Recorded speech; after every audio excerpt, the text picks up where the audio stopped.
The key to position yourself for more is for you to have a thankful life. Magkaroon tayo ng pusong marunong magpasalamat sa Diyos.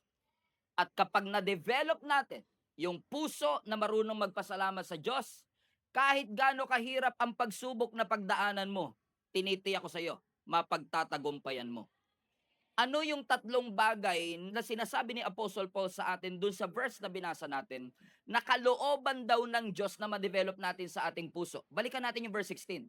Una, be joyful. Maging maligaya ka. Pangalawa, huwag kang hihinto sa pananalangin. At pangatlo, maging mapagpasalamat ka. So kapag ikaw ay joyful, hindi humihinto sa pananalangin, at ikaw ay laging nagpapasalamat, yan daw pong tatlong yan ay kalooban ng Diyos na mangyari sa iyong buhay. May mga pangyayari po ba at may mga tagpo ba sa inyong buhay na dati niyong ipinagpasalamat pero ngayon nakakalimutan niyo nang ipagpasalamat?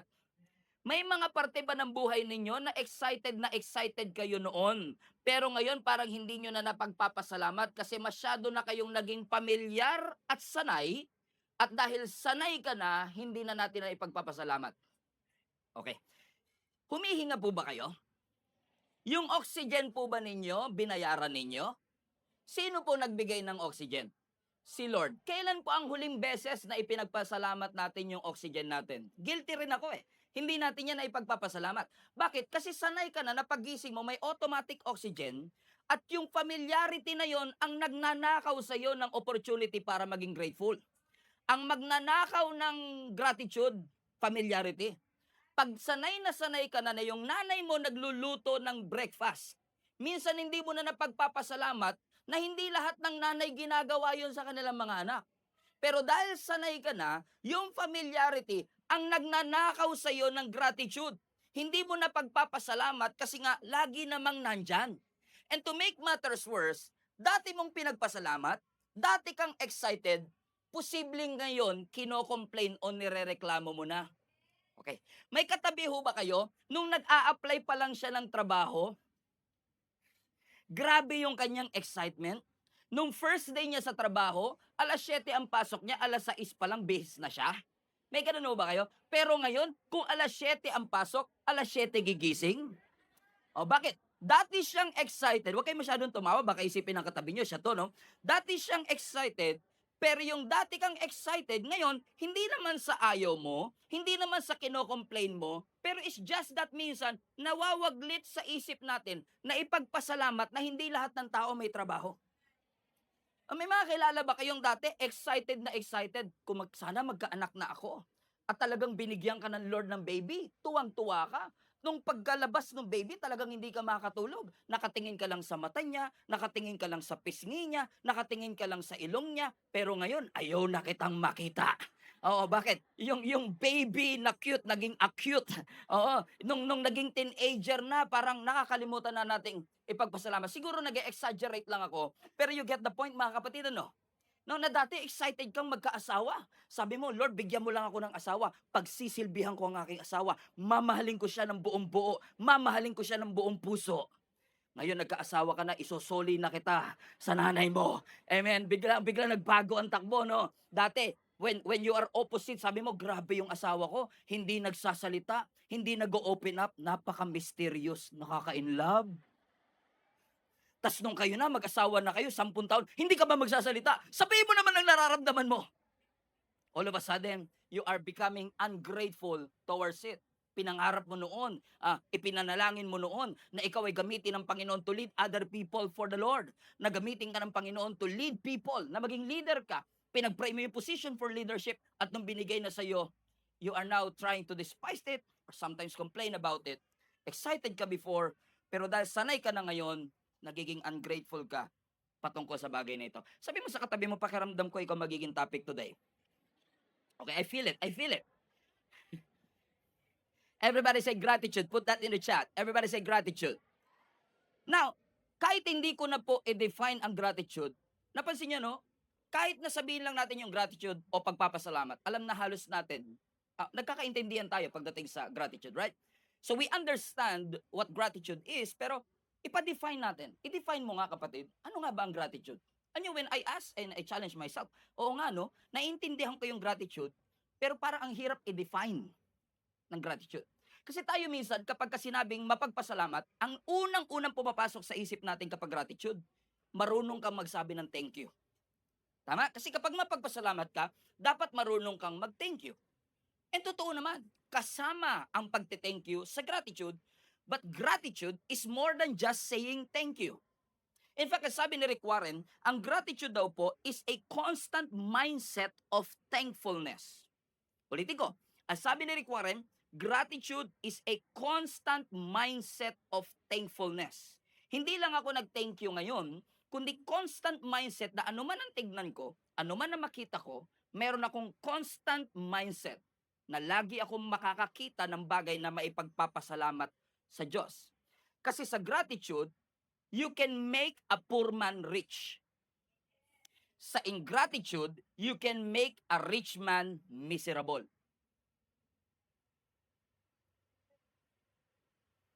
Kaya nga last Sunday, naalala po ninyo, ang pinag-usapan natin is how can we praise from a painful place. Kasi madaling magpasalamat at magpuri sa Diyos kapag maganda ang sitwasyon. Masarap ding magpuri sa Diyos kapag tapos na yung problema at yung bagyo. Pero ang malaking tanong, kaya po ba nating magpasalamat sa Panginoon kahit nasa gitna pa lang tayo ng matinding pagsubok? Kaya ba nating magpuri sa Diyos at magpasalamat kahit na ano ang sitwasyon ng ating buhay? Ano ang tinuturo sa atin ng Biblia? Sabi ng Psalm 103 verse 1 to 5. Let all that I am praise the Lord.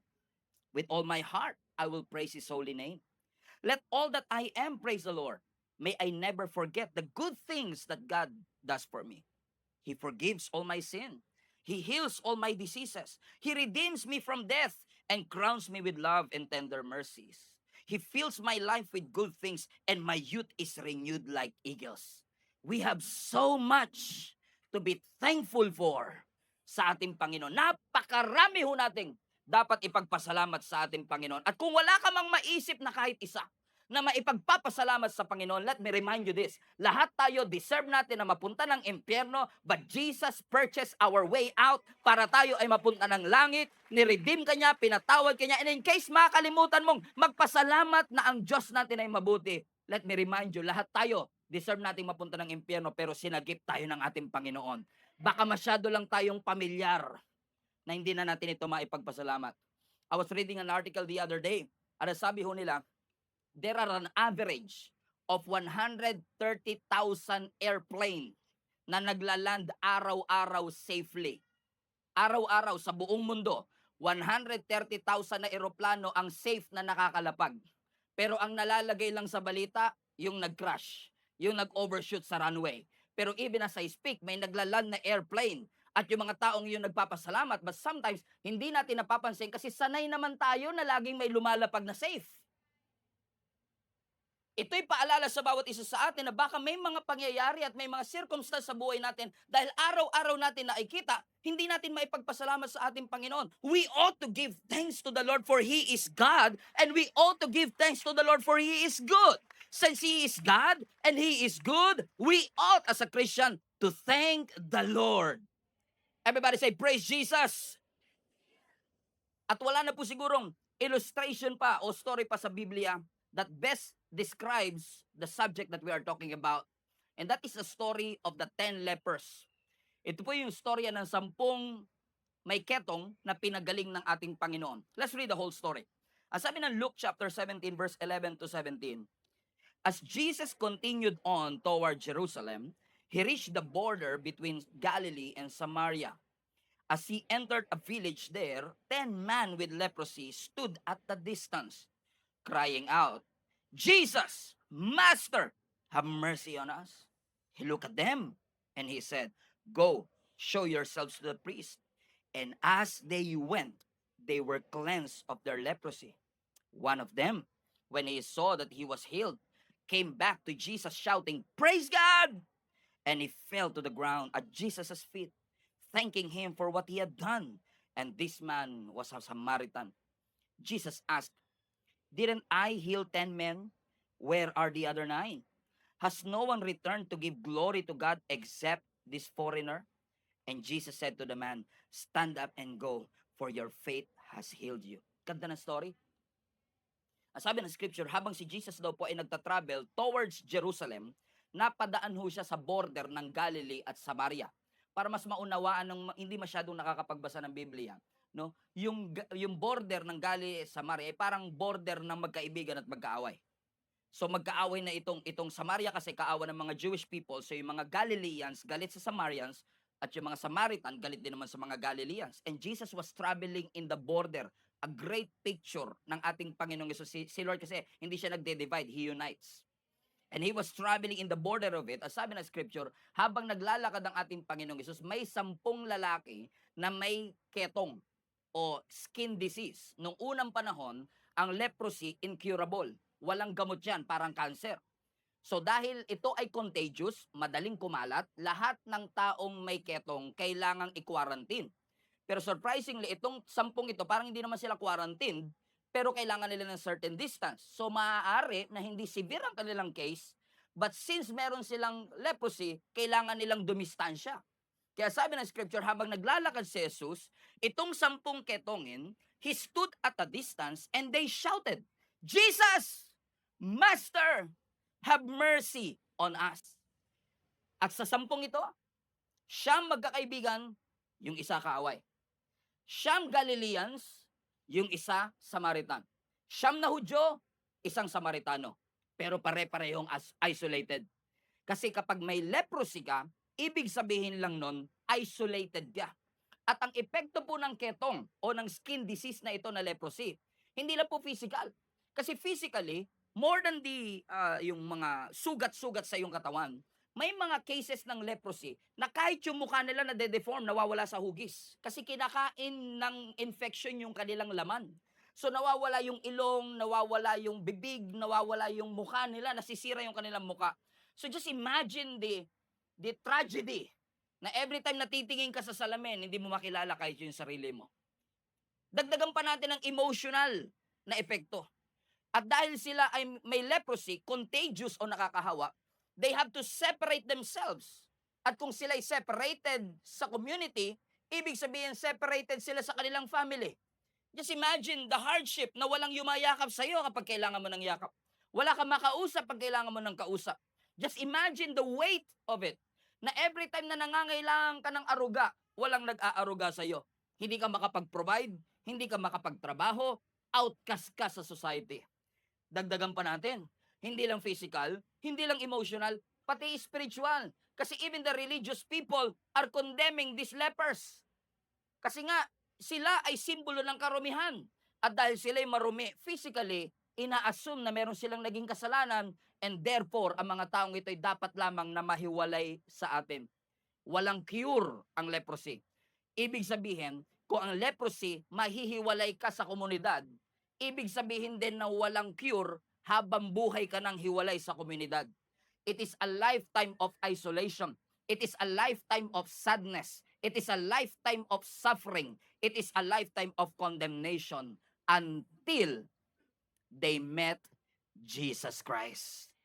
Yung hopeless case, nagkaroon ng hope. Kasi nung nakita nila ang ating Panginoong Yesus, tumawag sila sa ating Panginoong Yesus, Jesus Master, have mercy on us. Lumapit ang ating Panginoon sa kanila, sabi ng Panginoon, go, show yourselves to the priest.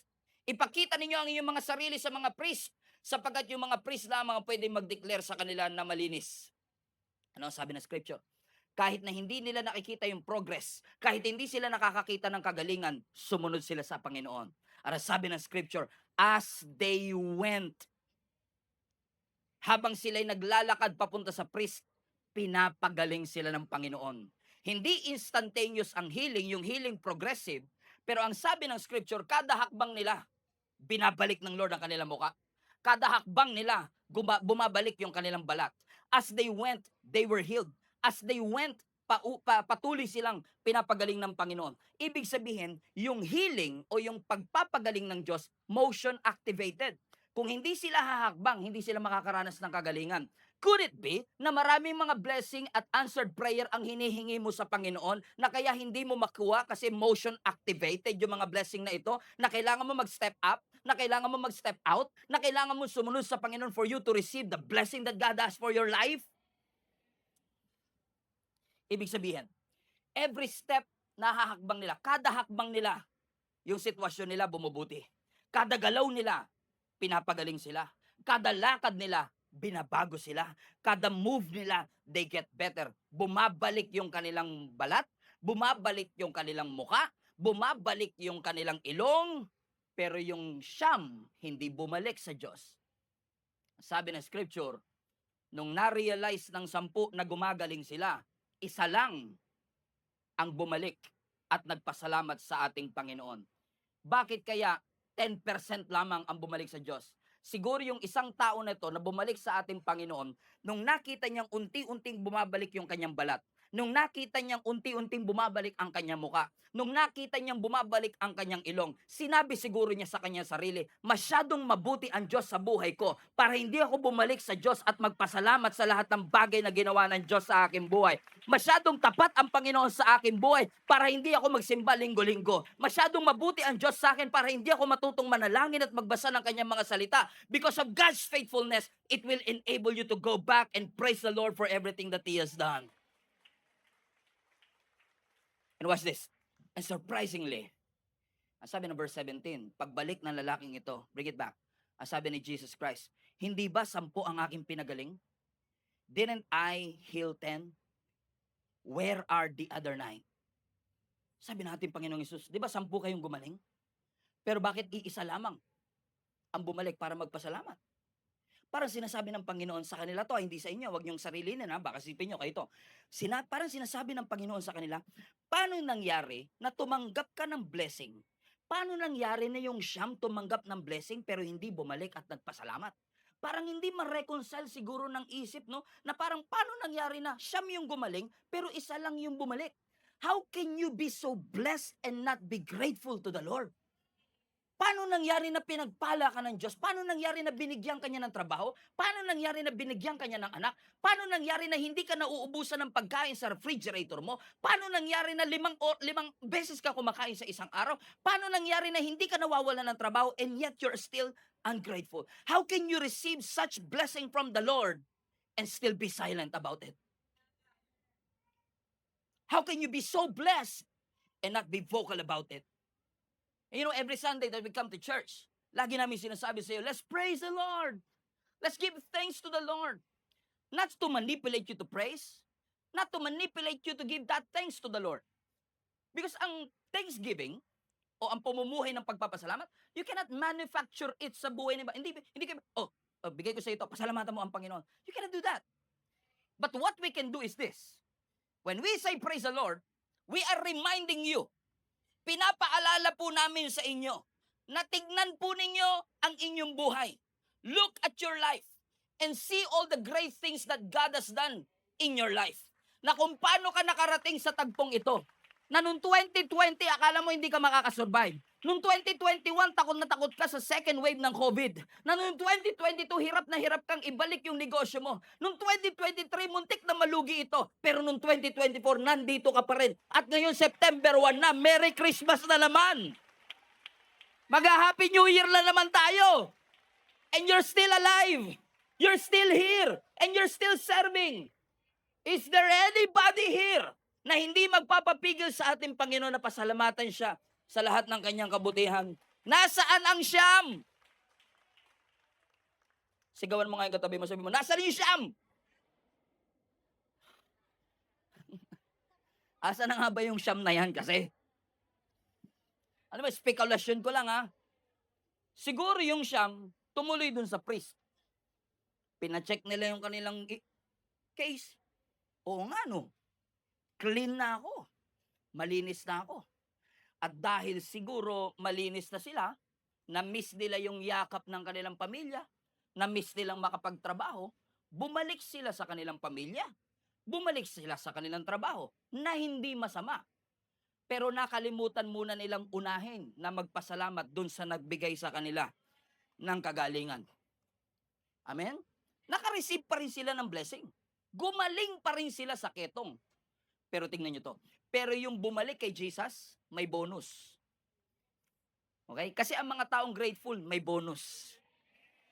Hallelujah. Amen. Ano ang bonus? Ang sabi ng verse 19. Nung bumalik yung nag-iisa na nagpasalamat sa Diyos, na Samaritan by the way, ang sabi ng ating Panginoon sa kanya, stand up and go.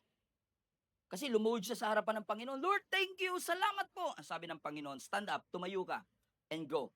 For your faith has healed you. Everybody say healed. Pastor, di ba lahat naman sila healed? At totoo naman lahat sila bumalik. Pero the secret is in the Greek. Now, ang Greek word ng salitang healed ay yung salitang zozo. Shera Oscar, Zebra Oscar. Zozo. Nang ibig sabihin ng zozo ay wholeness, kabuuan. So, hindi lang physical healing, may emotional healing, may spiritual wholeness. Yung siyam, gumaling physically. Pero itong isa na bumalik, hindi lang physical healing. Nagkaroon ng emotional restoration, nagkaroon ng spiritual restoration. Ibig sabihin, yung grateful, mas maraming tinanggap kesa sa ungrateful. So, ibig sabihin, kapag tayo pala ay marunong magpasalamat, ipinoposisyon mo ang sarili mo for more. Now, madaling sabihin, I want more. But do you position yourself for more? Kasi every time you give thanks to the Lord and you live a thankful life, you are positioning yourself for more that God has in your life. Hallelujah!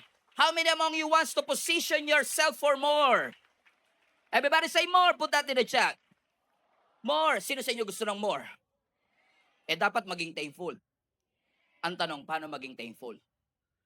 How can I develop a thankful life? Number one, based on this text. Number one, if you want to live a thankful life, you must open your eyes. Sabihin mo sa katabi mong tulog na. Open your eyes. Okay, open your eyes. Ano ang sabi ng verse 15?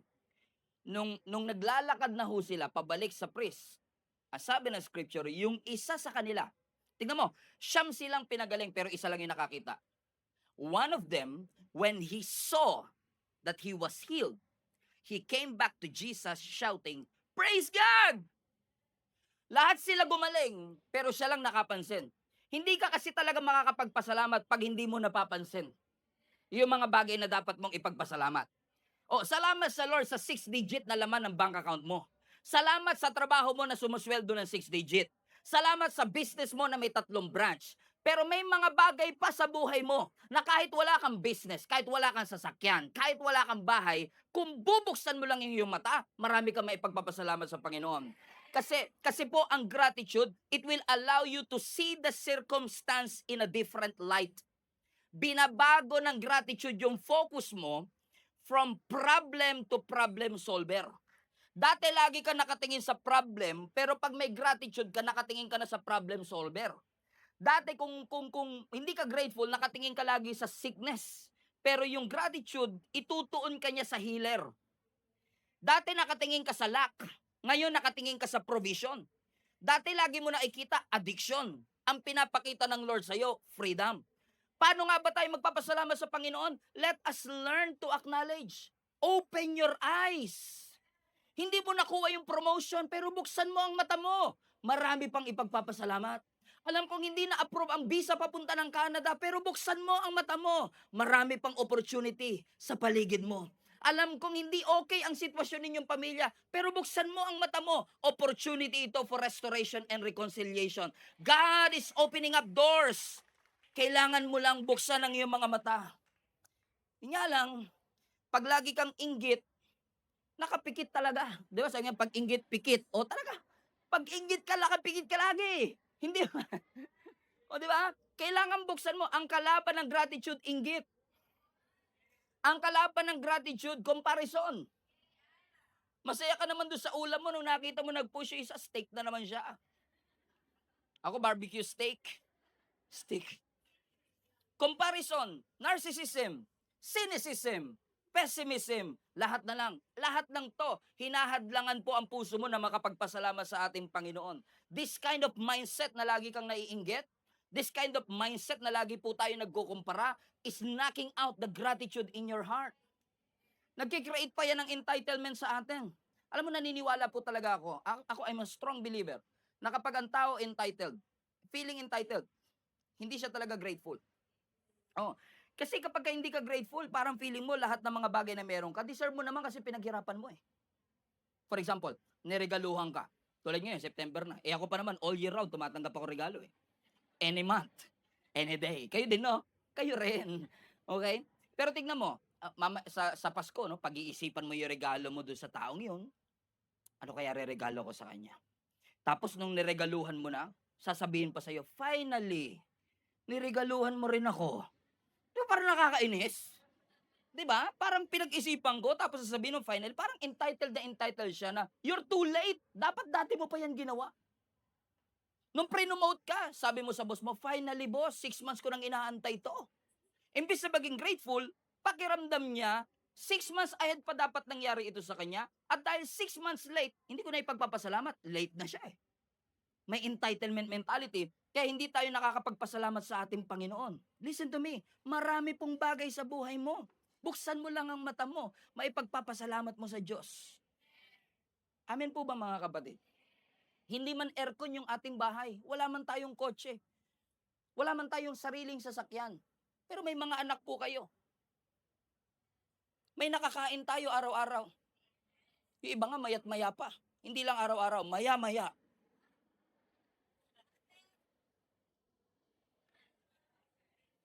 'Di ba minsan nagagalit tayo, galit na galit si mama natin 'no. Yung mga plato hindi niyo naman hinugasan, yung mga kawali nandiyan na naman nakatiwangwang, ang kalat-kalat naman ng kusina. Eh, parang kung ikaw talaga 'pag nakita mo yung kusina, 'di ba? Eh, talagang 3 araw na hindi nahuhugasan yung kawali, eh, talagang maiinis ka talaga, eh, 'no? Pero sinasabi ko nga sa inyo, hindi mo naman i-de-deny, hindi mo naman sinasabing maging tamad ang tao, hindi mo naman sinasabi yan, pero ang sinasabi mo lang, kaysa kaysa sayangin mo yung enerhiya mo na magreklamo dahil marumi ang kitchen, eh, isipin mo na lang, kaya marumi yan kasi nagluto kayo. So, kung nagluto kayo, may niluto kayo. So, kung may niluto kayo, may pera kayong pambili ng ipanluluto. So, kung may pera kayong pambili ng pagluluto, may provision ng Panginoon. So, saan ka magfo-focus? Doon sa maruming kitchen o sa provision ng Panginoon? Wala na magrereklamo diyan. Mamaya pagdating niyo ng bahay, ang dumi na naman ng kusina, pero thank you Lord, nag-provide ka.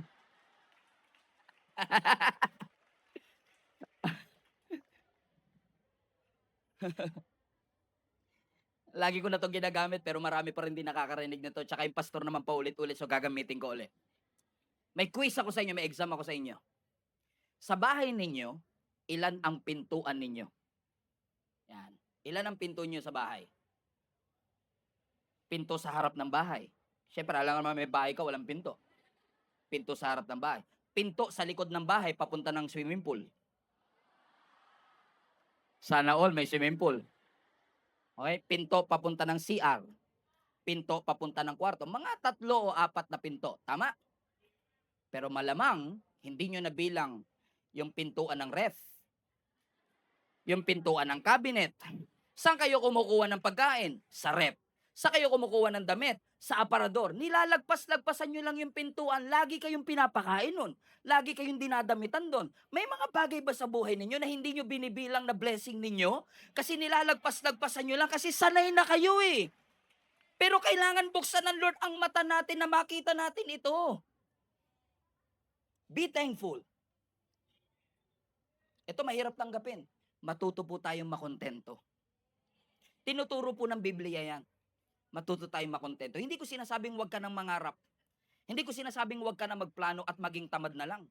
Pero kung ito talaga binigay lang ni Lord sa season na to, magtrabaho ka pa rin, pero kung hanggang dun lang talaga muna, magpasalamat. Maging grateful.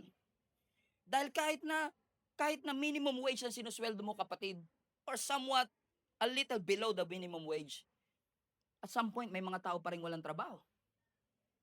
So blessing pa rin ni Lord. Ang sabi nga ni Apostle Paul sa Philippians chapter 4 verse 11, I'm not saying this because I'm in need, for I have learned to be content, whatever the circumstances. I know what it is to be in need and I know what it is to have plenty. Sa Tagalog, alam ko yung may walang pera, pakiramdam ng walang pera. Alam ko rin yung pakiramdam ng maraming pera.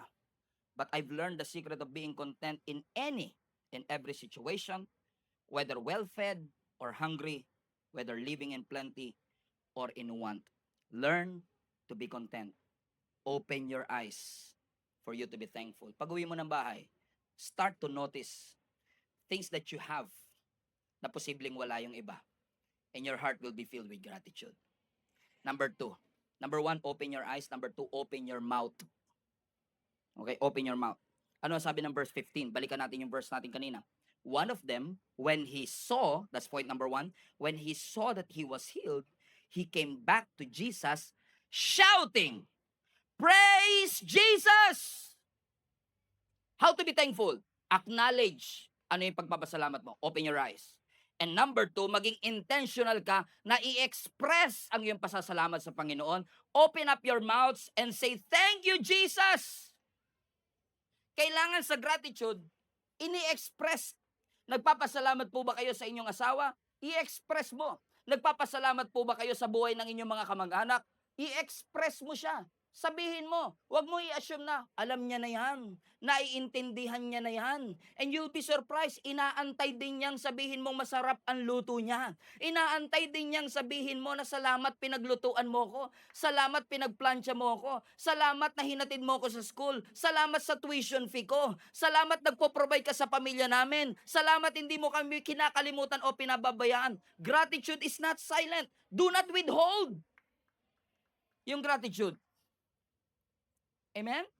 And even in the church, huwag kayong mag-withhold. Kung thankful ka kay Lord, sabihin mo. Huwag ka mahiya sa katabi mo. O anong iisipin nila sa iyo? Wala naman sa tono. Alto. Ala sa tono. Sabi ng isang volunteer, ang layo sa tono. Amen? Tingnan niyo si David. Ang sabi ng Psalms 30 verse 11. You have turned my mourning into joyful dancing. You have taken away my clothes of mourning and clothed me with joy. Everybody read this together. That I might sing praises to you and not be silent. O Lord my God, I will give you thanks forever. Hallelujah. Give thanks. Si David sa 1 Samuel 18, nung pumasok ang Ark of the Covenant, matagal nawalay sa kanila ito. It is a symbol of God's presence. Nung nakita ni David na pumapasok ang Ark of the Covenant sa Jerusalem, hindi niya napigilan ang kanyang sarili. Nagsasayaw yung hari. Hindi niya inisip kung anong sasabihin ng iba. Ang sabi ng scripture, he danced with all his might. The nation danced with all his might. Pero habang sumasayaw siya, nawala siyang pakialam. Yung kanyang asawang si Michal is despising him. Ang sabi ng kanyang asawa, let me read to you. You shamelessly expose yourself like a vulgar person. Bakit? Sa sobrang unconscious ni David, basta conscious lang siya sa pagpapasalamat niya sa Panginoon, hindi niya napapansin na huhubaran na pala siya. He was half naked because he was dancing, he was thanking the Lord. Hindi ma-appreciate ni Michal na anak ni Saul kasi lumaki siya sa yaman. Pero naiintindihan ko si David. Kasi kung ako man si David, that I came from nothing and he transformed me from nothing to something, God brought me from nowhere to somewhere.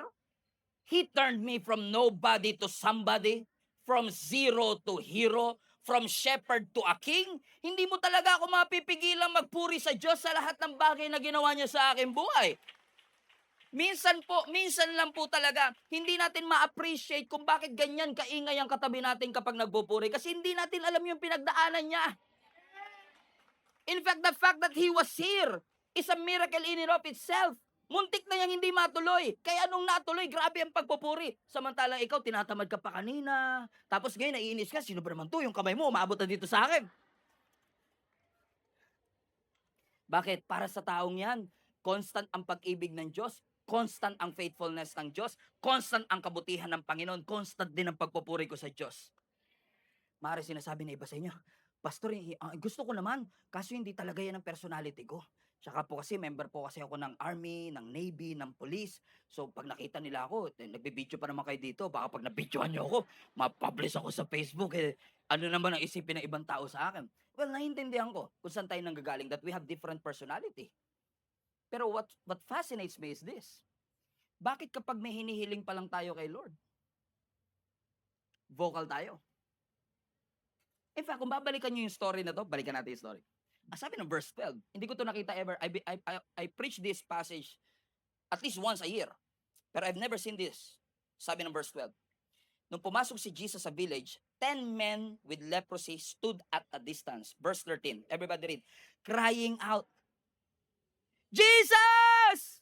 Master! Have mercy on me! Tignan nyo to. Wala siyang problemang sumigaw nung nangangailangan pa lang siya.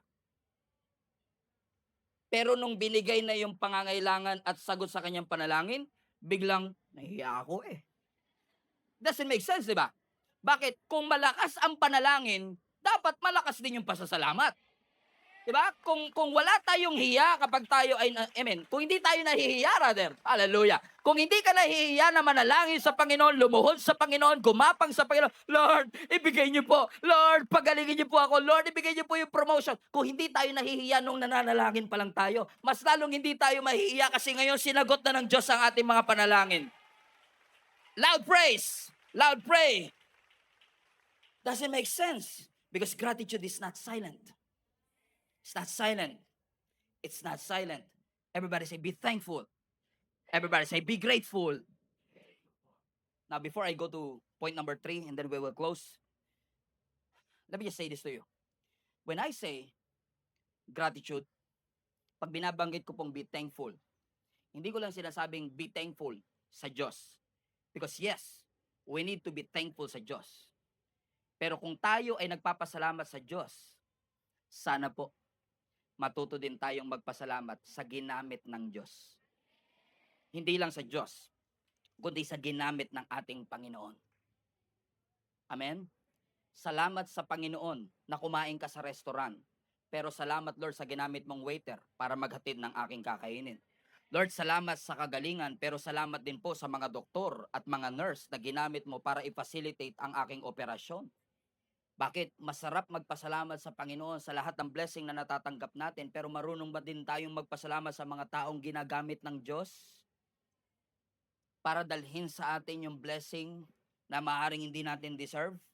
Tandaan po ninyo ito. Gumamit ang Diyos ng tao para dalhin ka sa kung saan ka man naroroon ngayon. May mga taong nananalangin sa'yo, may mga taong nagme-mentor sa'yo, may mga taong nagli-lead, nagga-guide, para ikaw ay mapalapit sa ating Panginoon. May mga leader na nagsakripisyo ng kanilang pamilya, ng kanilang buhay, ng kanilang karir, para tulungan kang mapalapit sa ating Panginoon. So let's give a second, mga kapatid, para pasalamatan natin ang mga leaders and volunteers ng ating simbahan for all the incredible things that they've been doing, sa lahat ng mga volunteers ng ating simbahan who tirelessly working week in and week out to facilitate our Sunday worship experience. When you come to church, and when you experience Jesus through this church, salamat sa Diyos. Pero salamat din na bago kayo dumating dito, 6 o'clock in the morning may dumarating na rito para ihanda yung services natin. Para pagdating natin, malinis yung ating worship hall. Mabango yung ating worship hall. Yung children's church natin, hinahanda. Yung upuan, pinapantay. Yung sound, binubuksan. Yung graphics, hinahanda. Yung camera, binubuksan. Nag-contribute din po sila para sa bagay na na-experience din po natin. So thank God for what He has done. But thank also for these people na ginamit ng Panginoon para maranasan ko ang kanyang presensya. Amen? Everybody say, be grateful. Everybody say, be thankful. So kung may kilala kang leader o volunteer sa katabi mo, sa paligid mo, sabihin mo sa kanya, thank you, maraming salamat. Thank you. Salamat sa Panginoon. Be grateful. And last, and I will close with this. Pinakamaiksi sa lahat ng point. Number 3. Number 1, open your eyes. Number 2, open your mouth. Number 3, bend your knees. Bend your knees. Ang sabi ng verse 16, nung na-receive niya ang blessing, he fell to the ground at Jesus' feet, thanking Him for what He had done. He fell to the ground. That's why I want to challenge you, church. Every time we worship, let us be a worshiping church. And let us worship the Lord in spirit and in truth. That every time that we experience God's presence, hindi na po natin kailangang i-entertain pa tayo ng worship team o educate pa tayo ng preacher natin. Tayo na mismo magsasabi sa ating sarili, what can I render to the Lord for everything that He has done in my life? Kaya nga mga kapatid, kayo ay akin ding hinihikayat. Wag tayong ma-conscious sa magiging itsura natin kapag tayo nagpapasalamat sa ating Panginoon. Ano ba naman yung lumuhod ako, pinagaling ako sa aking ketong? He fell to the ground and he worshiped the Lord. Why is that? Because it is a sign, it is a symbol of His humility, na kung hindi mo po ginawa sa akin, hindi mangyayari sa akin. Ina-acknowledge niya na may kayang gawin ang Diyos na hindi ko kayang gawin sa sarili ko. At kung may kayang gawin ang Diyos na hindi ko kayang gawin sa sarili ko, ano ba naman yung lumuhod ako sa Panginoon na sabihin ko, maraming salamat Panginoon sa lahat ng iyong kabutihan, sa lahat ng iyong ginawa sa aking buhay. He fell to the ground and worshiped the Lord. Gia Kamanaba Global Family, guluhin natin yung impyerno. Yung pinadalang ka ng problema, nagpasalamat ka pa. Wala ka ng pamasahe pa uwi, nagte-thank you ka pa.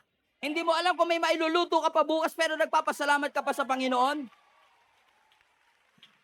Akala ni Satan nakaisa siya sa atin na porket pinadala niya tayo ng problema, hindi na ako magpapasalamat sa Panginoon. Nagkakamali ka. Malilito kayo dyan sa impyerno. Kasi dyan sa impyerno, ini-expect nyo, magrereklamo ako, iiyak ako, magmumukmuk ako, hihinto ako, susuko ako. No way! I will continue to worship the Lord regardless of the situation that I am in. I will start to be thankful, to give thanks to the Lord, and live thankful to the Lord for all the great things that He has done. Lord, salamat sa aking pamilya. Salamat sa aming simbahan. Salamat sa bubong over my head. Salamat sa pagkain on our tables. Thank you, Lord, for all the doors that you have opened. Thank you, Lord, for all the sickness that you have healed, for all the mountains that you have moved. Let us learn to be grateful and be thankful. You might not see it yet. You might not feel it yet, but you don't have to feel thankful to be thankful. Be thankful even though you don't feel like it. Pag may problema, huwag mong takbuhan. Pag may problema, huwag mong sukuan. Buksan mo mata mo. Ano yung mga bagay na kahit nasa gitna ako ng problema, may pagpapasalamat ko sa Diyos. Pastor, you don't know what I've been through? Nawalan po ako ng nanay. 65 years old lang po siya nung kinuha siya ng Panginoon sa amin. Nakakalungkot, masakit na pangyayari. Pero hindi ho ba? Salamat pa rin sa Diyos. Pinahiram niya sa inyo yung nanay niyo ng 65 years. Salamat pa rin sa Panginoon na sa kabila ng lahat ng sakit na pinagdadaanan niyo, nakukuha niyo pa rin pong umiti. Nakukuha niyo pa rin pong magsimba. Nakukuha niyo pa rin pong magpasalamat sa ating Panginoon kasi hindi ko man maintindihan yung sitwasyon na nasa akin ngayon, pero ang alam ko lang may dinedevelop ang Lord sa akin. So paglabas ko sa sitwasyong ito, salamat pa rin sa Lord sa karakter na nabuilt sa akin. Salamat pa rin sa Panginoon sa tapang na nabuo sa aking puso. Salamat pa rin sa Diyos sa pananampalataya na hindi nawala sa aking buhay. Kasi ang Diyos ay naging mabuti sa akin mula noon hanggang ngayon, mula sa simula ng salinlahi hanggang sa ngayon, naging mabuti at tapat ang ating Panginoon. Let us learn, church, to be grateful in all circumstances. Be grateful. Everybody stand to your feet. High five at least 3 people and say thank you. Yakapin mo kung kakilala mo and say thank you. Thank you.